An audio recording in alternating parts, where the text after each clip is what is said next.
Hello my dear friends and welcome to StudyIQ. I am Joycey Joy and today in this lecture we will discuss about China's growth slowdown. Let us first see what is the current affair that is based on China's growth slowdown.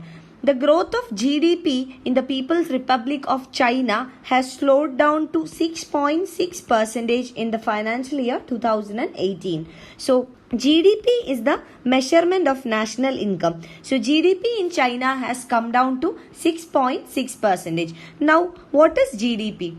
GDP is the monetary value of all the final goods and services produced within a country in a financial year. So it directly refers to the productivity or the output produced by a country in a particular financial year.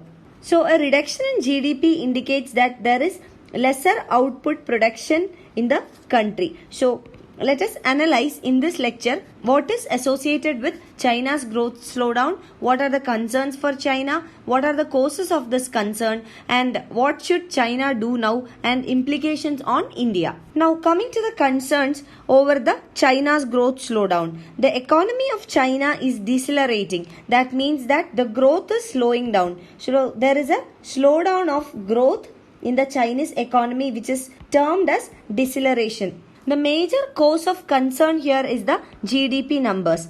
So the GDP numbers indicate that the growth rate of Chinese economy is only 6%. So this 6% is remarkably low for a country like China, and this is the lowest since 1990s. So this is the major concern for Chinese economy. Ever since 1990s, Chinese economy has never undergone a similar growth slowdown like that of 2018, where the GDP growth rate was only 6% or near to 6%. Now let us understand what are the causes of this deceleration or growth slowdown. So any growth slowdown in any economy or in any industry, in any sector, can be classified into two. One is cyclical and the second one is structural. Now coming to cyclical growth slowdown. What is meant by a cyclical growth slowdown? It means that a slowdown that is associated with the business cycle.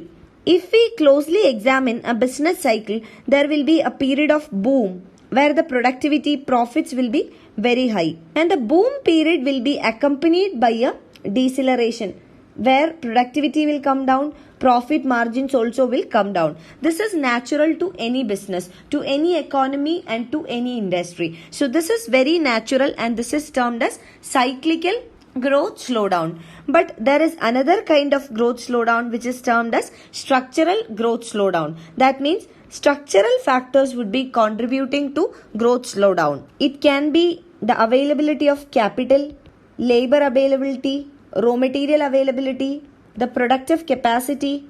It can be the government interventions or government policies. So it can be due to any structural bottlenecks or structural factors, and this is termed as structural growth slowdown in an economy. Now in case of China, which is undergoing a growth slowdown, the main reason is structural factors rather than cyclical factors. So it means that the growth slowdown in China is not a natural growth slowdown which is cyclical in nature, but rather it is a structural growth slowdown. In the beginning of this discussion, we said that since 1990s, this is the worst ever growth slowdown in Chinese economy or the lowest rates of growth in Chinese economy. So in the past 3 decades or the 30 years, the Chinese economy was supercharged by investment and export driven growth. So two major contributors of growth in the Chinese economy during the last 3 decades or the 30 years, one was investment, second one was exports. So if we look into the detail of the investment and exports, we will see that there was a large accumulation of financial savings plus foreign investment. So this financial savings and foreign investments helped Chinese economy to make investments in capital intensive projects. So this capital intensive projects helped China to focus more on export focused manufacturing. So a major focus was given on export focused manufacturing or manufacturing targeted mainly on exports, thereby improving the current account situation of the country. So a result of this export focused manufacturing and capital intensive investments were one, a significant improvement in the employment creation, and thereby it helped to improve the income as well. So there was a significant improvement in employment generation and income of Chinese population. So as a result of all this, China became the world's factory. That means there was a huge trade surplus for China. They have adopted export oriented strategies. So there was a huge trade surplus which helped China to improve the current account situation of the country, and China became a trade surplus country with most of the economies, even with the developed countries. And in the second phase after 1990s, that was after 2008. So in the year 2008, there was the global financial crisis. So after the global financial crisis, the Chinese government made a choice to multiply this model of export-oriented growth or investment-led growth. So what did Chinese economy adopt? It adopted a model where an improved focus was given on exports and large-scale investment.